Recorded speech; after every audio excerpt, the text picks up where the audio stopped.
In this daily drop, we're going to talk about something that some of you may know. If you're an AC, by the way, don't watch this. But many of you may not, having to do with marking up slates. So let's go. So after the last episode where I talked about doing charts in tone, I realized there's another thing to talk about here. I've got this slate, and when I wrote charts in tone, I used a Sharpie, which is a permanent marker. And over here, I used a dry erase marker because I know I'm going to change the takes. But let's just say that this didn't say charts in tone, and you were doing a production and you had a scene and you were going to do multiple takes. Think Stanley Kubrick. Okay, whatever. So I'm going to use a permanent marker. I would also use a permanent marker for key people on the crew. So maybe the director, if it wasn't part of the slate, the director of photography, and then use that permanent marker. But then you have a problem.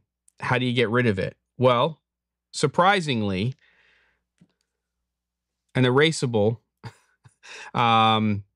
marker is the way to go.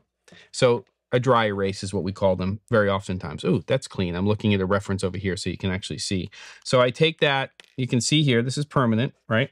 And I can take a dry erase marker and I just go over, I think the one I have over here is better. That's garbage, but at least has an eraser on it. All right, so here, I'm just gonna go over the permanent. You guys can see that, right? And there you go. And I might be going a little overboard here, but here we go.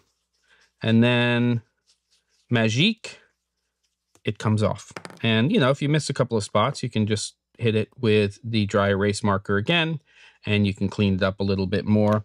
And Bob's your uncle. That's the trick. Use permanent markers for stuff you want on your slate throughout a production or for most of it, and then use a dry erase marker to get rid of it. And then use dry erase for the things that are changing all the time. Hope that helps. I know a lot of you knew about that, but it's worth an episode. Don't forget to, and I'll see you on the next episode of The Daily Drop.